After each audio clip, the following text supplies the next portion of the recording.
Bien, nous allons reprendre ce colloque par un exposé, si vous le voulez bien. C'est-à-dire que nous aimerions pouvoir entendre ce qu'Astrid von Büsekist a à nous dire. Et par conséquent, il faudrait que les conditions de l'écoute fussent réunies. Merci beaucoup. Donc, j'ai le plaisir, c'est un plaisir pour moi qui est un délice, parce que c'est une après-midi où je n'ai à présenter que des gens qui sont des personnes, des penseurs et des penseuses qui sont des gens que j'admire et dont je m'honore du fait qu'ils veuillent bien me considérer comme leur ami. Alors, je présente donc Astrid von Büsekist, qui est évidemment une professeure spécialisée dans la théorie politique. Elle est professeure en sciences politiques et à Sciences Po à Paris. Et elle est rédactrice en chef de la revue Raison politique. Et elle a écrit tout récemment, ça a été publié en 2023, donc cette année, un ouvrage chez Albin Michel qui s'appelle « La religion au tribunal » et qui passe en revue des cas très précis, très concrets de conflits entre des pratiques rituelles et le cadre français de la laïcité au sens large du terme. Et elle avait d'ailleurs écrit en collaboration, elle avait d'ailleurs écrit un ouvrage sur la question des frontières à l'intérieur de l'espace national, c'est-à-dire de l'espace supposé être laïque. Et elle a écrit avec cet ouvrage s'appelle Portes et murs en 2016, et elle a signé avec Martin Walser un ouvrage sur penser la justice. Qu'est-ce que j'ai dit? Ah oui, non, pardon. Michael Walser. Oui, oui. Excusez-moi. Merci beaucoup, Marc, pour ta généreuse présentation. Lorsque les organisateurs m'ont fait l'amitié de m'inviter à ce colloque sur le thème de la guerre, on était évidemment encore à un moment de paix relative, je me suis demandé ce que je pouvais dire qui rassemble à la fois une réflexion sur la guerre au sens large, sur les conflits identitaires que toute guerre implique et sur le judaïsme aujourd'hui. Alors, l'après 7 octobre, je crois que ça a été assez dit aujourd'hui, a révélé, libéré, ouvert des failles qu'on ne soupçonnait pas aussi profondes. Et l'antijudaïsme dont a parlé Jacques a trouvé à s'exprimer de manière si spectaculaire que ça nous a tous surpris. Et la réaction rapide également, comme l'a encore appelé Jacques. Mais il me semble qu'on trouve dans la littérature des sciences sociales un certain nombre de prodromes ces dernières années de ce qui s'est passé, récemment. Et je vais parler d'un exemple précis dans un instant. Et je pense aussi que l'ambiance ou la politisation plus exactement sur les campus américains aurait pu ou aurait dû nous alerter. Il suffisait d'observer l'extension du mouvement BDS ou le compartimentage des identités sur les campus qui renvoie tous les individus à leur communauté d'appartenance, qu'ils le veuillent ou non, quelquefois d'ailleurs, et fait des universités nord-américaines souvent un ensemble de réunions non mixtes. Et ce mouvement d'assignation ou d'auto-assignation, de regroupement par semblables, associé à une stupéfiante ignorance de l'histoire, qu'a rappelé Dominique Schnapper ce matin, a produit un certain nombre d'effets délétères, qu'on sait. Mais pour en venir à mon sujet, qui est un peu décalé par rapport à mes deux camarades précédents, Hannah Arendt et la guerre des races, je vois dans le traitement que subit Arendt un parallèle avec la tournure qu'ont pris les sciences sociales et l'évolution sur les campus américains, mais aussi quelques campus ou quelques universités françaises.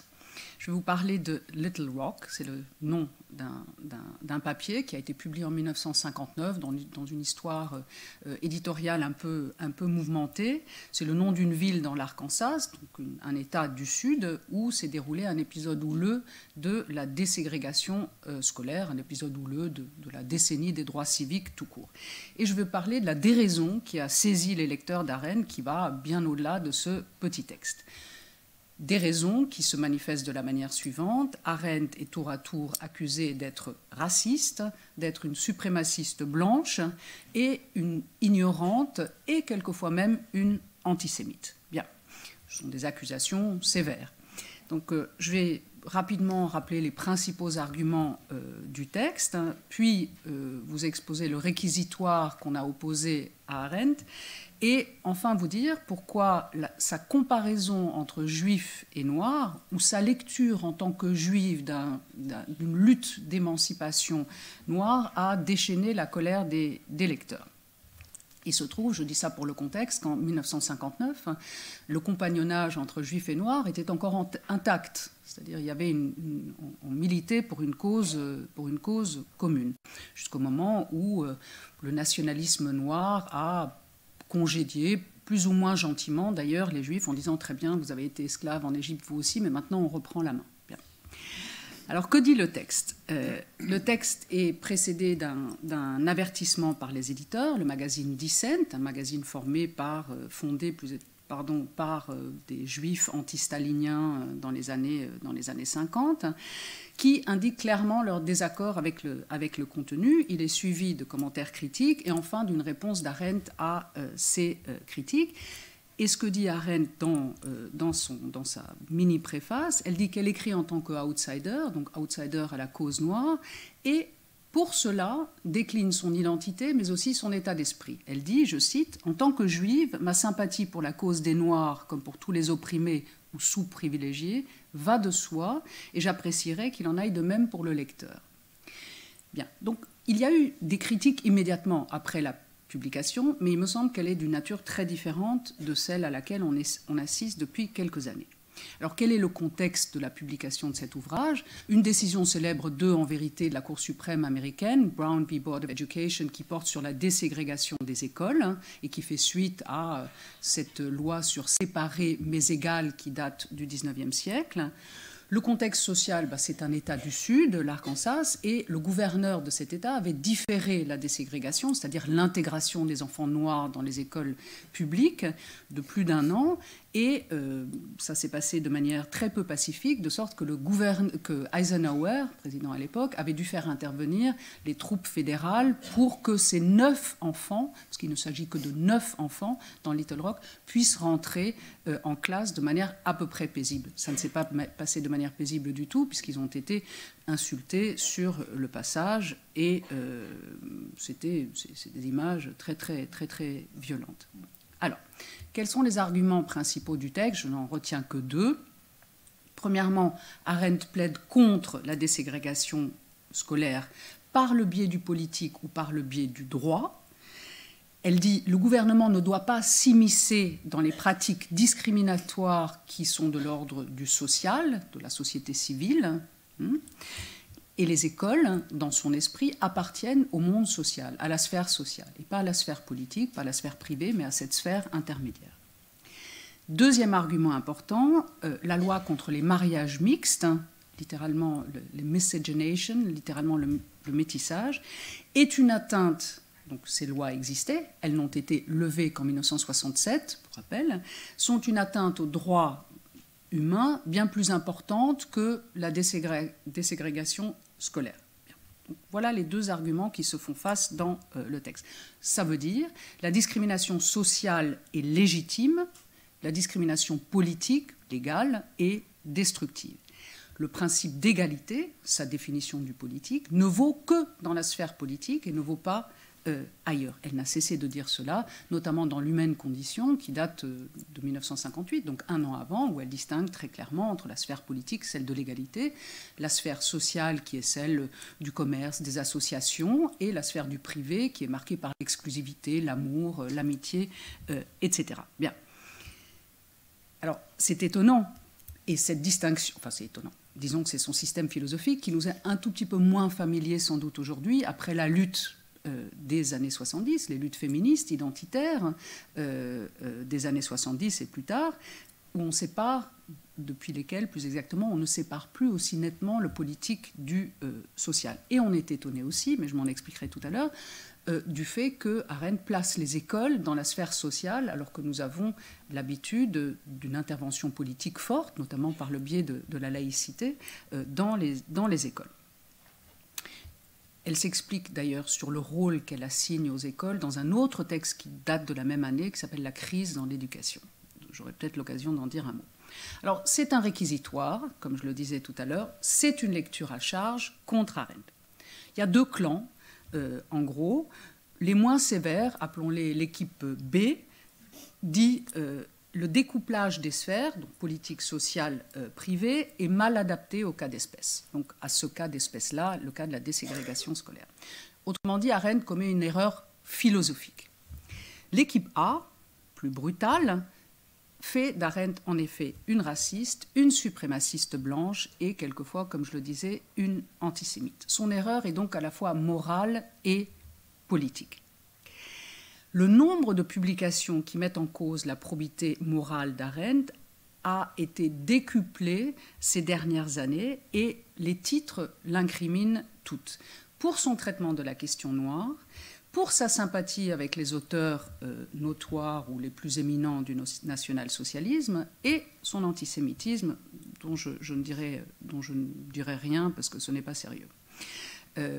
Deux ouvrages, un seul dit tout ça, c'est un ouvrage qui vient d'être traduit, je crois que c'est chez Kimé, mais qui date de 2015, d'une auteure américaine, qui s'appelle Hannah Arendt and the Negro Question. Je ne sais même pas comment ça a été traduit. Mais on peut penser aussi à l'ouvrage d'Emmanuel Faye, dont vous vous souvenez peut-être, qui date de 2016, qui est un ouvrage très sérieux, mais qui s'appelle « Extermination nazie et destruction de la pensée », précédé par le couple Arendt et Heidegger. Et puis enfin, l'ouvrage de Michel Dreyfus, qui date de cette année, qui s'appelle « Hannah Arendt et la question juive pour une relecture ».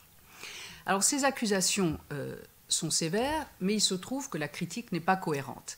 Alors, il est tout à fait légitime, évidemment, de contester les idées d'Arendt, mais critiquer ses idées et faire d'elle une raciste, ce sont deux choses tout à fait différentes. Soit son racisme est une sorte de conséquence de son système philosophique, mal adapté, comme je disais, soit Arendt est raciste tout court, indépendamment de son erreur philosophique, mais ce sont deux choses différentes. Alors on sait qu'elle est quelquefois ironique, rapide dans ses affirmations, on sait qu'elle n'aimait pas beaucoup les juifs orientaux, on sait aussi qu'elle n'aimait pas être assignée à ses appartenances, disons, comme elle l'a écrit à plusieurs reprises à Scholem après la publication d'Eichmann. Mais tout ça ne suffit encore pas pour expliquer un traitement aussi vindicatif. On peut émettre plusieurs hypothèses, je vous en proposerai quelques-unes tout à l'heure, mais il me semble pour vous donner mon idée d'emblée, l'accusation de racisme aujourd'hui, dans le contexte actuel de l'enseignement, permet de faire deux pierres d'un coup, déboulonner Arendt, parce que ça c'est une véritable petite industrie qui s'est mise en place il y a déjà une bonne dizaine d'années, enfin même plus d'ailleurs, et être du bon côté de l'histoire. Alors, on fait, et je vais vous donner quelques citations, la critique fait d'Arendt une étude de cas, donc Arendt en tant qu'auteur, philosophe, est à elle seule l'incarnation, une étude de cas des, je cite, limitations de la tradition philosophique occidentale. Elle est l'un des exemplaires de plus de ces philosophes, je cite toujours occidentaux racistes, qui s'alignent sur l'idéologie des racistes ségrégationnistes blancs du Sud. Elle rejoint ainsi les rangs de Hume, Kant et Hegel, inexcusablement indifférents aux luttes politiques, l'oppression des Noirs, etc., etc. C'est à ça que je songeais tout à l'heure lorsque je disais en introduction que la transmission du savoir universitaire est désormais, et tous ceux d'entre nous qui enseignons le savent, est ordonnée à des principes politiques. Alors, il est évidemment difficile de dire lesquels exactement, tant les principes premiers des régimes bien ordonnés, disons la liberté et l'égalité, sont réinterprétés le plus souvent ad hoc pour servir la juste cause du moment sans qu'on sache toujours exactement laquelle elle est et si elle nous est favorable. Et j'en veux pour preuve un argument passé presque inaperçu mais qui me semble très parlant, peut-être même capital pour comprendre la colère des lecteurs, puisqu'Arendt dit à un endroit de ce texte: l'appartenance à une minorité persécutée n'est pas une garantie de la validité de ses opinions. Et elle ajoute: il y a eu des moments dans l'histoire où les minorités préféraient se battre pour accéder à de meilleurs statuts sociaux que pour leurs droits humains ou politiques. Et je pense que c'est là une des pires insultes qu'on peut faire à un collectif, on dirait aujourd'hui racialisé, dominé, et peut-être est-ce là la clé véritable de la charge contre Arendt. Comment ne pas voir, en effet, que l'expérience de la minorité est la meilleure conseillère et la meilleure garantie d'authenticité d'une opinion, ou c'est en tout cas l'idée. Cela suppose évidemment une coïncidence totale entre la communauté d'une part et les perspectives individuelles d'autre part, et une exclusion a priori de tout étranger qui n'aurait jamais accès à la vérité du groupe. Et si c'était vrai, évidemment, si seulement l'expérience d'une situation, d'une condition, d'une appartenance autorisait de participer au débat ou permettrait de recevoir la parole, on ne parlerait pas de grand-chose, ou au contraire, on polisserait, pour employer un anglicisme à dessein, exactement comme on l'a fait, la parole, exactement comme on l'a fait sur les campus américains, jusqu'au grand tournant du 7 octobre, qui a autorisé la fin de toute retenue. On pouvait s'offusquer d'un passage de Kant et quitter la salle. On peut maintenant vouloir la mort des Juifs dans des démonstrations sur les campus. Et c'est l'association, je crois, de ces deux arguments que je viens de citer qui a dû paraître insupportable, c'est-à-dire la véracité de la parole corrélée à l'expérience identitaire des individus et la noblesse, évidemment, de la lutte d'un collectif qui ne peut être que la lutte pour des droits généraux et non pas un désir de promotion sociale. C'est extrêmement vexatoire, en tout cas cela a été reçu comme vexatoire par les lecteurs. Il se trouve que ces deux arguments sont à la fois contestables et contradictoires. Contradictoires en particulier avec l'argument selon lequel Arendt traiterait de manière différente, inéquitablement, les Juifs et les Noirs. Pour deux raisons. D'abord parce que les Juifs, comme elle le montre bien, n'échappent pas à la règle de l'ascension sociale. J'y viens, c'est l'histoire du paria et du parvenu. Et d'autre part parce que c'est d'abord aux Juifs qu'elle pense, précisément lorsqu'elle dit que les minorités persécutées n'ont pas un accès privilégié à la vérité ou un monopole privilégié à leur propre vérité. Reprenons. Arendt présenterait donc la crise de la déségrégation dans l'enseignement public comme un problème nègre, ce qui est évidemment moins noble que la question juive. Un problème, c'est moins important qu'une question. Où les parents des enfants qu'on envoie à travers des lignes entières d'insultes et de crachats à l'école, où les parents se comporteraient comme des parvenus et non pas comme, disons, au moins des parias conscients. Bon. Alors, elle est donc coupable de présenter la question noire comme une question sociale plutôt que comme une question politique, ce qu'on lui reproche aussi d'ailleurs dans un texte sur la Révolution française, et les parents noirs comme des parvenus, ce qui a été reçu comme un déni de leur, comme on dit maintenant, agentivité, de leur capacité d'agir politique. Alors cet aveuglement, les lecteurs, et Charles Mills en particulier, qui est décédé il y a peu de temps, qui est un auteur d'un ouvrage célèbre qui s'appelle « Le contrat racial », c'est ce qu'il a appelé l'ignorance blanche, la cécité de l'œil blanc, une sorte de handicap collectif. Et je vais essayer de montrer qu'elle n'était pas si aveugle que ça, en regardant maintenant le parallèle entre juifs et noirs qu'elle fait et qui lui a été tant reproché. Alors pourquoi a-t-on voulu disqualifier cette comparaison ? Est-ce que c'est le refus de voir une autre identité en miroir, parce que la comparaison est inéquitable, ou parce qu'il y a comme un sens et il me semble que c'est assez juste, un sens de la propriété de l'identité noire. C'est une identité inappropriable, impartageable, même lorsqu'on vient avec de très bonnes intentions, tout simplement parce que nous n'avons pas partagé l'histoire de l'esclavage. Il me semble qu'il y a de ça, et je pense que cette idée va assez bien avec tout ce qu'on peut lire aujourd'hui sur l'appropriation culturelle et sur divers scandales concernant le passing, c'est-à-dire ce qu'on appelle le transracialisme. Alors que disent les critiques ou les contempteurs? Ils disent d'abord, évidemment, que la comparaison se fait à l'avantage des Juifs. Ils évoquent l'argument de l'ascension sociale et disent que, comme je l'ai dit à l'instant, que la comparaison est inéquitable. Mais si on veut contrer leurs arguments, il faut relire les passages qu'Arendt consacre au triptyque parvenu, paria, paria conscient, puisque c'est manifestement là qu'elle puise son inspiration. Et je vais le faire en 2 mots. Vous connaissez sans doute tous ces passages. Je les rappelle très très brièvement. Souvenez-vous, elle emprunte le terme de paria à Weber, qui, dans son maître ouvrage Le judaïsme antique, parle du peuple paria, parle des Juifs comme d'un peuple paria. Le paria est une catégorie politique, n'est-ce pas, qui désigne tous ceux qui sont exclus de la citoyenneté et des droits qui la régissent, donc de l'égalité politique aux yeux d'Arendt. Et bien qu'Arendt parle des Juifs, évidemment, lorsqu'elle parle du paria, le statut de paria n'est pas lié à l'essence d'un peuple, mais à une situation historique particulière et donc potentiellement changeante. Le parvenu, en revanche, est celui qui cherche à faire, je résume très brutalement, est celui qui cherche à faire figure dans le monde, un être qui réussit à se faire admettre dans un autre groupe que le sien, un groupe où il n'aurait pas sa place, mais où il peut néanmoins éprouver une sorte de dignité, de reconnaissance, à l'image de Rahel Varnhagen, à laquelle Arendt a consacré un ouvrage. Mais c'est aussi le parvenu, évidemment, qui appelle tous les stéréotypes associés aux Juifs de la modernité. Le paria conscient, enfin, à l'image, disons, de Bernard Lazare, est celui qui reconnaît sa propre condition, mais souhaite la retourner en rebelle en luttant pour la libération des siens, pour aller très très vite. Les deux ont un rapport, je dis ça pour mes camarades historiens, les deux ont un rapport impossible à l'histoire, parce que pour vivre dans le présent, il faut effacer la tradition, mais en effaçant la tradition, on se coupe des siens. Donc c'est une situation impossible. Hannah Arendt a beaucoup réfléchi à cette brèche entre le passé et le futur. C'est dans ça aussi qu'elle colle assez bien avec ce qu'on est en train de dire aujourd'hui. Alors pour ce qui me concerne, ce rappel sommaire de ces catégories permet de penser qu'elle avait en tête, lorsqu'elle parle des Noirs, une communauté des exclus et une communauté d'exclus à laquelle elle pouvait parfaitement s'identifier.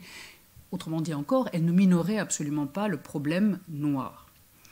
Elle voyait, en effet, me semble-t-il, dans la lutte des Noirs pour l'intégration, tous les dilemmes de l'assimilation juive.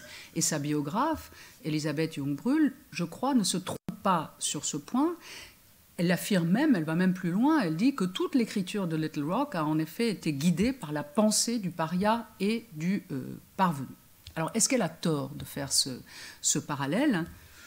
Il est possible, sans doute, que le désir des Juifs émancipés d'être intégrés n'est pas tout à fait analogue à la lutte des Noirs pour mettre fin à la discrimination et à la ségrégation. Mais encore une fois, c'est une erreur d'interprétation, si c'en est une, et ça ne fait pas d'Arendt, jusqu'à nouvel ordre, une raciste, et ne rend même pas sa pensée contradictoire. Je vais essayer de dire pourquoi, en posant la question autrement. Est-ce que l'application rigide des sphères de la condition humaine, donc sociale, politique, privée, empêche Arendt de comprendre la spécificité du racisme, même du racisme structurel américain, c'est-à-dire l'argument de l'extériorité, qu'elle contre dès la préface de l'article? Ou est-ce que c'est parce qu'elle a en tête l'antisémitisme européen, donc l'argument de la mauvaise analogie, en quelque sorte? En vérité, ces deux questions se rejoignent. Le reproche de rester enfermé dans l'histoire de l'antisémitisme européen renvoie précisément, me semble-t-il, à la question plus profonde de la différence entre les discriminations politiques et les discriminations sociales, et donc, encore une fois, à l'histoire du paria et du parvenu, j'y reviens dans un instant, et donc à la distinction plus générale entre le social et le politique. Alors, n'est-il pas vrai, cependant, que l'égalité politique et la discrimination sociale ne peuvent pas tout simplement coexister, qu'on peut toujours opposer, qu'on devrait toujours pouvoir opposer la discrimination, l'égalité politique à la discrimination sociale? Oui et non, pas toujours justement, et Arendt prend grand soin de préciser les lieux où la contestation au nom de l'égalité est pertinente et nécessaire, par exemple les musées, les transports publics, les transports en commun, le logement, mais pas les clubs de loisirs, et les lecteurs ont reçu une sorte d'équivalence entre clubs de loisirs, qui sont régis par l'exclusivité, et écoles. Je reviens à cette idée dans un instant. Ce qu'Arendt dit, en vérité, et c'est parfaitement cohérent, c'est qu'elle est contre la légalisation de l'exclusivité. C'est-à-dire l'État n'a pas à dire à un club de loisirs, vous laissez entrer un tel et pas un autre un tel. Ou l'interdiction légale de l'exclusivité, c'est ça qui lui pose problème. Il faut se souvenir quand même que l'analyse, et j'y reviens, du paria et du parvenu, se termine par la conclusion selon laquelle, dans une société massifiée, c'est-à-dire les nôtres, où les groupes ne sont plus représentés en tant que tels, comme à l'âge classique, l'égalité politique conquise par les Juifs avait pour conséquence d'accentuer les différences sociales. Et elle a été désastreuse pour les Juifs de ce point de vue-là. C'est-à-dire on est passé, dit Arendt, de paria politique à paria social. Donc toute la discrimination a été transportée, en quelque sorte, translatée vers la sphère sociale où s'affrontent désormais tous les antagonismes. Et elle avait peur que ce sort échoie aussi aux Noirs. Et je crois que c'est juste de le dire comme ça, et qu'elle avait l'image, effectivement, du sort des Juifs en tête. Alors peut-être un dernier élément avant de conclure. Pourquoi estime-t-elle que les lois contre les mariages mixtes sont plus discriminatoires que la ségrégation scolaire? Je vais aller très vite. Elle pense que ce sont deux types de ségrégation graves, ou deux types d'injustice ou de discrimination grave, mais de nature différente. L'interdiction de se marier avec la personne que l'on veut est une intrusion politique indue dans l'intimité des individus, mais aussi une rupture précisément du pacte constitutionnel et du pacte politique, celui de l'égalité. Bon, le politique, je ne le rappelle pas, l'espace de l'égalité où chacun doit pouvoir, dans sa différence, affirmer et jouir de son égalité avec les autres. Et une loi qui abolit cet espace-là est une loi scélérate aux yeux d'Arendt. Je pourrais parler tout à l'heure peut-être des enfants, mais je ne vais pas le faire maintenant, je vais conclure plutôt.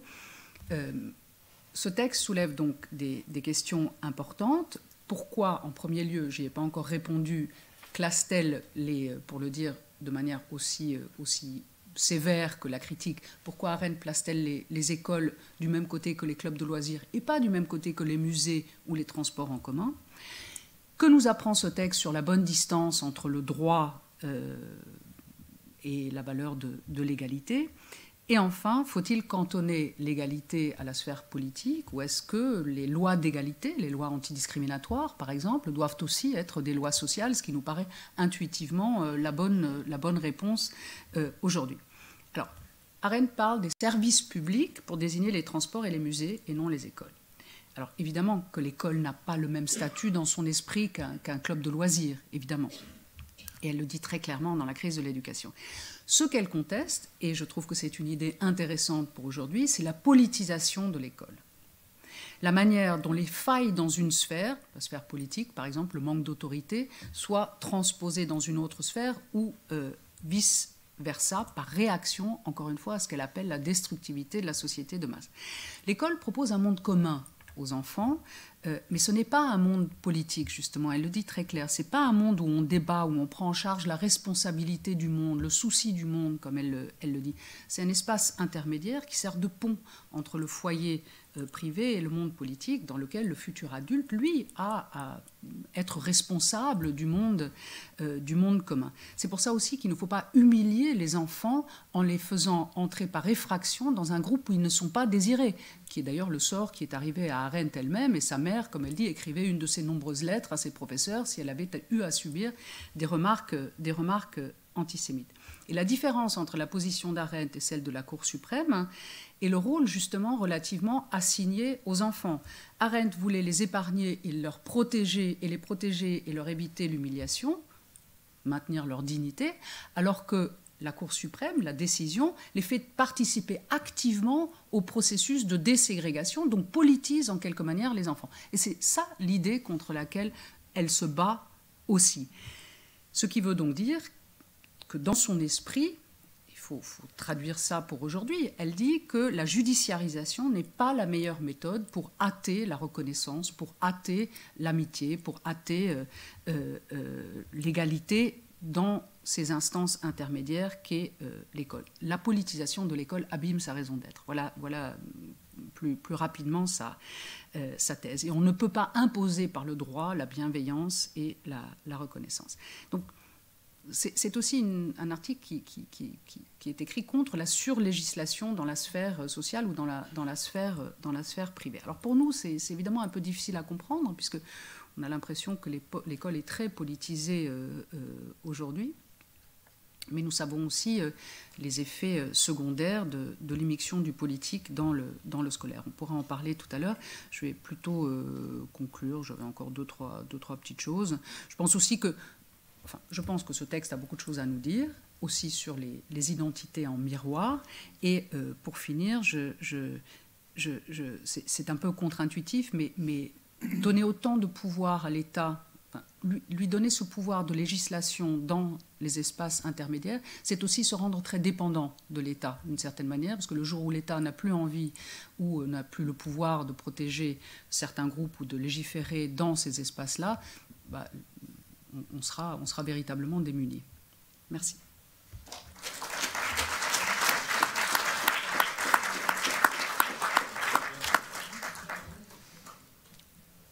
Merci beaucoup. Je rappelle à l'appui de la thèse d'Hannah Arendt que Karl Marx était farouchement opposé à toute intrusion du politique dans la sphère de l'enseignement.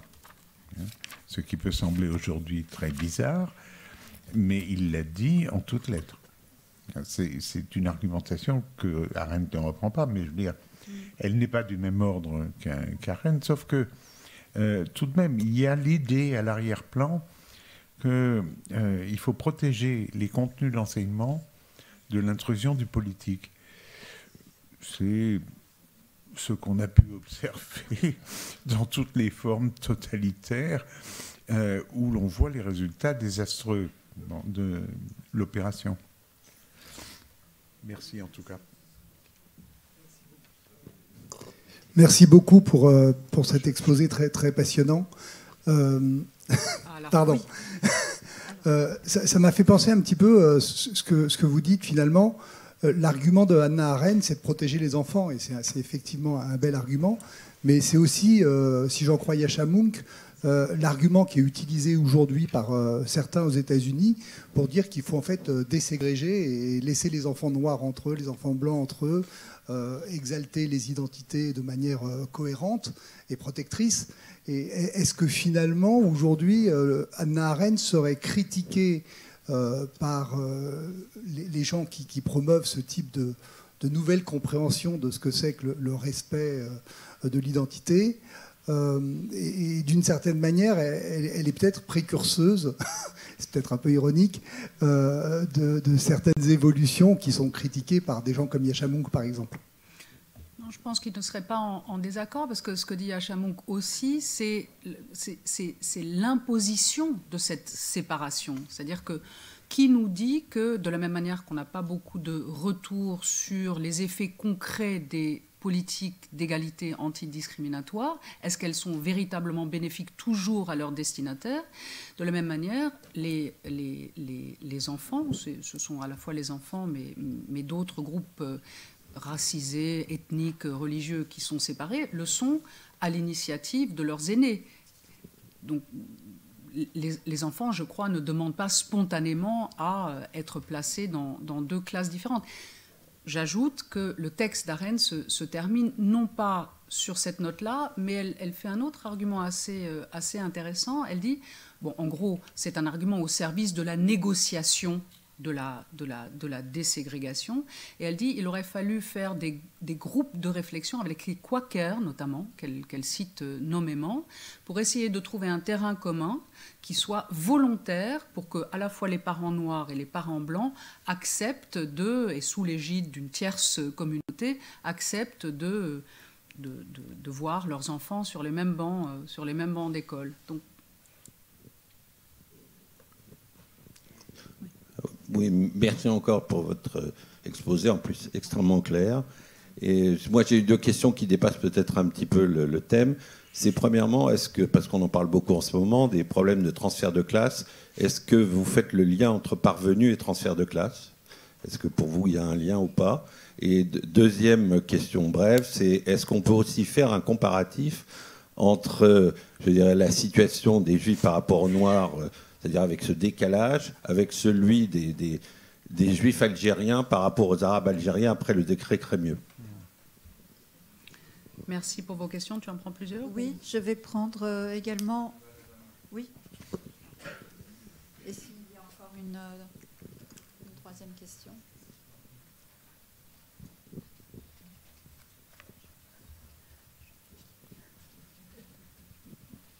Merci.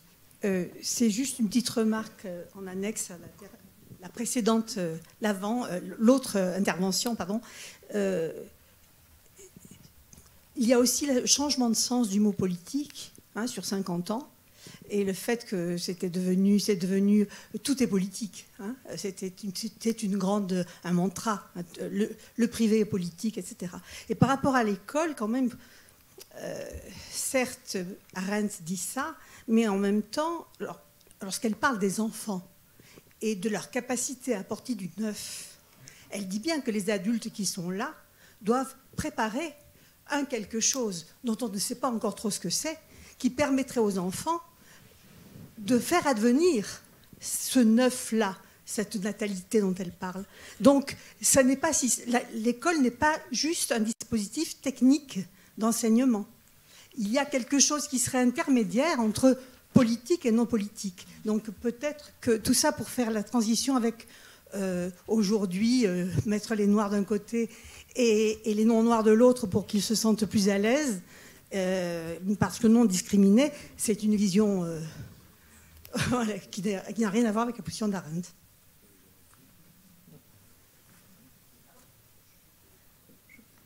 Je réponds, Daniel? Oui, bien sûr. Alors,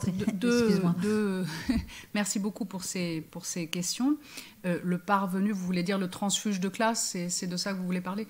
Oui, je pense que il y a bien sûr quelque chose qui se ressemble ici. Et je pense que on a interprété seulement de manière cynique, en vérité, ce qu'elle disait du désir d'ascension sociale, qui pour elle est un désir parfaitement légitime, et parce qu'elle dit quelque part ailleurs que les ambitieux de ce monde seraient tous disqualifiés si on n'acceptait pas qu'il y avait un désir d'ascension sociale.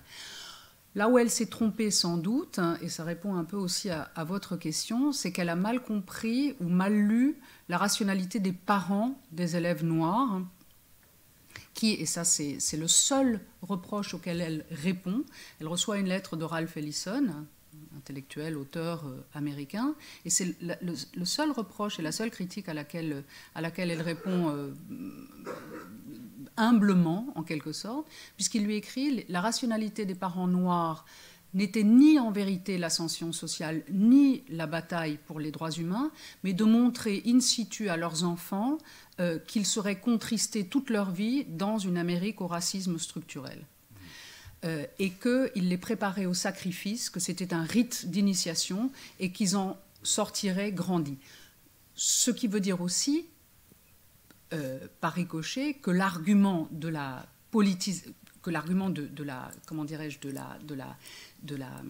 de l'humiliation des enfants, ou de l'indignité du traitement des enfants auquel elle était extrêmement sensible, revient en vérité, mais pour des raisons très différentes, aux parents noirs eux-mêmes. Donc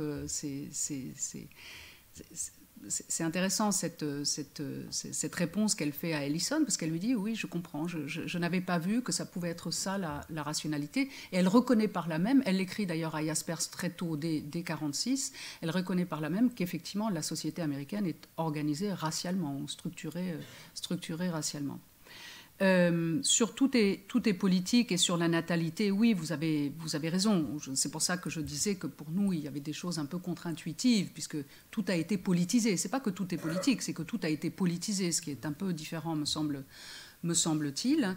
Et ce qu'elle dit de la natalité, évidemment, chaque enfant, mais chaque être humain est un commencement potentiel, mais ce commencement potentiel doit d'abord être arrosé, comme par un jardinier à l'école, où elle dit très clairement que l'éducation, l'enseignement est dans son essence conservatrice, tout simplement parce qu'il faut d'abord apprendre le passé pour pouvoir naviguer dans des eaux pas trop troubles vers le monde adulte, où là, on est lesté de responsabilités. Ça aussi qu'elle dit. Donc, je suis pas sûre que ce soit si contradictoire avec notre idée de l'école aujourd'hui. Je ne sais pas s'il faut parler de l'école sanctuaire, je n'en sais rien. Et je pense que la législation française est plutôt bien faite sur un certain nombre de points, notamment la laïcité qui doit être respectée à l'école. Mais il me semble quand même que cet élément-là de réflexion sur on forme des adultes et on doit les former dans le respect de leur âge et de leur capacité de participer au monde reste un argument très valide, il me semble. Je ne sais pas ce que tu en penses. Oui, le problème, c'est que la situation est totalement inextricable lorsqu'on se transpose aux États-Unis, puisque, à la différence des pays européens où les formes de racisme existent, le racisme n'y prend jamais la même forme que celle qu'elle adopte aux États-Unis. Donc, c'est vrai que le statut de l'intervention du politique pour corriger les effets de ce racisme structurel nous paraissent à nous souvent légitimes. D'autant plus qu'à cette atmosphère-là, ou cet arrière-plan-là, il y a un autre problème qui se pose et auquel nous ne sommes pas assez attentifs, c'est la politisation, comme vous le disiez, de la sphère privée. Nous en sommes arrivés au statut de sphères privées qui sont, pour ainsi dire, inexistantes et qui ont été, jusque dans leurs détails, converties en sphère publique. Les instruments technologiques actuels ne font qu'accélérer le processus. Et je ne sais même plus si pour des gens en général aujourd'hui, spontanément, ils auraient encore la perception de leur sphère privée, distincte de la sphère publique. La frontière s'est considérablement érodée. Le problème, c'est que c'est sous une manière plutôt douce, exactement la même chose que ce qui se passe dans les régimes totalitaires. C'est-à-dire le régime totalitaire fonctionne et a pour principe la disparition totale de la sphère privée. C'est l'un des principes essentiels de ce que Arendt montre lorsqu'elle parle du totalitarisme. Et donc il faudrait reprendre la réflexion sur l'école et sur sa position entre les sphères privées et publiques pour savoir si ça a encore un sens aujourd'hui de maintenir précisément une frontière. Et est-ce que l'école est en charge du maintien de cette frontière? C'est pas du tout évident. Alors, il se peut que j'ai été un peu distraite. Est-ce que vous pourriez nous préciser le lien entre votre exposé et le thème du colloque? Je vais préciser. La deuxième question. Oui, la deuxième question. Comme ça.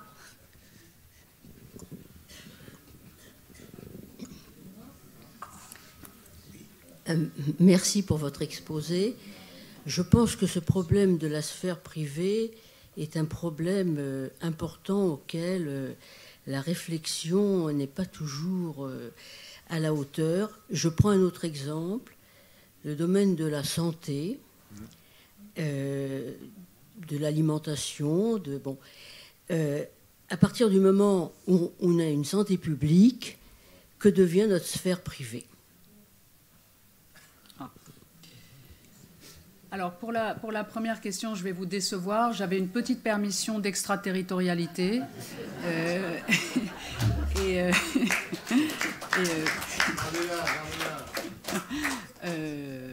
J'ai tenté, vous étiez distraite à ce moment-là, j'ai tenté de faire un petit lien. Si ce n'est pas réussi, j'en suis désolée. Sur la deuxième question, je vais vous répondre par Arendt. Arendt dit que le problème va dans les deux sens. Ce n'est pas seulement la protection de la sphère privée, c'est aussi la protection de la sphère publique. C'est-à-dire, elle dit, si l'État intervient trop dans la sphère privée, sa propre raison d'être disparaît. Ça va dans les deux sens. C'est-à-dire qu'il ne faut pas qu'il y ait... Prenez l'exemple de la religion, par exemple, et de la laïcité dont on a parlé déjà plusieurs fois aujourd'hui. S'il y a une emprise trop grande de la religion sur l'État,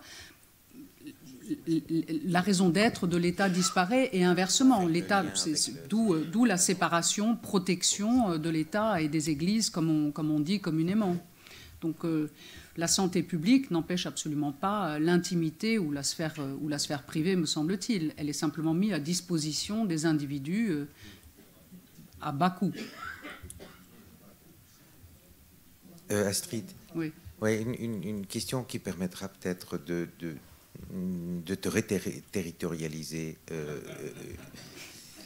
Ton intitulé s'appelle donc Guerre des races, et on voit que Guerre des races, c'est la lutte anti-ségrégationniste des années 50-60, et tu fais quand même le lien entre disons, les attaques contre la prise de position d'Hannah Arendt et disons, l'état du débat intellectuel dans les universités américaines. Est-ce que tu pourrais nous dire si tu as l'impression que dans les facultés américaines, il y a quelque chose comme une guerre des races à l'intérieur donc de ces grandes facultés américaines dont on a vu le spectacle de leur président absolument invraisemblable. Absolument. Donc, est-ce que ça serait le statut d'une espèce de continuation typiquement américaine? C'est quand même un pays raciste, les États-Unis. Je veux dire, il y a une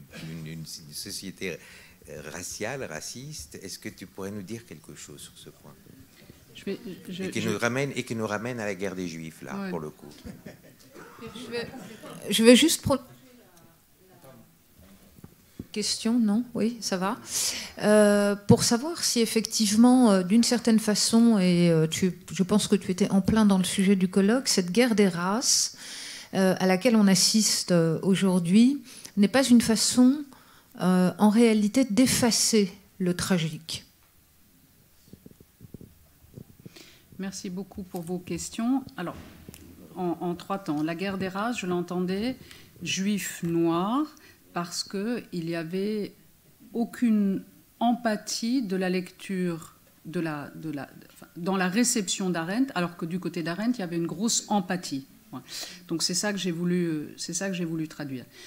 Quant à l'audition que tu cites des trois présidentes d'université, dont l'une seulement, à ma connaissance, a démissionné jusqu'à maintenant, celle de Penn, celle de Harvard pas encore, pourtant c'était la pire des trois dans l'audition. Il me semble que ça dit quelque chose qui va dans le sens de ce que j'ai montré. C'est-à-dire, elles se sont tenues à chaque interrogation au code of conduct ou au droit, en quelque manière. C'est-à-dire, elles ont été enfermées par le droit et elles ont été incapables de dépasser le cadre légal qui leur est imposé, mais pas tant que ça. Je veux dire, elles auraient pu tendre la main et dire, écoutez, le cahier des charges de Harvard, de Penn et du MIT est ainsi, mais il est évident, lorsque vous nous posez la question, Congresswoman, que ce n'est pas ainsi que ça doit se faire.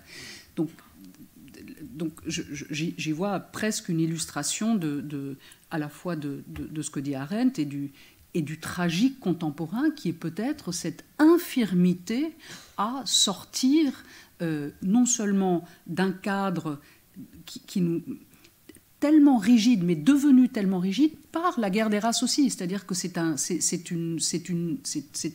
cercle parfait d'une certaine manière. Parce que est-ce qu'il y a sur les campus une guerre des races? Je ne sais pas. Je ne sais pas si je le disais ainsi, mais ce qui est sûr, c'est que si ce qui se passe aujourd'hui sur les campus américains, si on avait appelé à la mort des musulmans, ou à la mort des Latinx, ou à la mort des femmes, par exemple, ça ne se serait pas passé de la même manière. Donc, est-ce qu'il y a une guerre des races? Je ne sais pas, mais il y a une guerre contre une race, pour le dire en termes américains, que sont les Juifs. Ça, je dirais clairement oui. J'ai été prise dans une démonstration à McGill qui était d'une violence absolument extrême et où les étudiants, d'ailleurs, il y a eu plein de sondages qui ont été faits. Dominique Schnapper parlait ce matin du fleuve et de la mer. Quand on leur demande quel fleuve et quelle mer, ils ne savent absolument pas de quel fleuve et de quelle mer et ni où. Donc c'est dire, donc c'est une guerre totalement idéologique.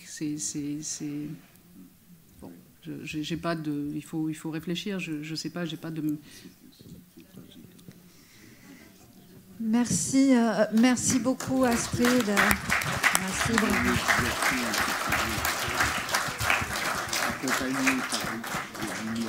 Merci pour votre attention, pour votre présence. Le colloque reprend demain à 9h30 précise.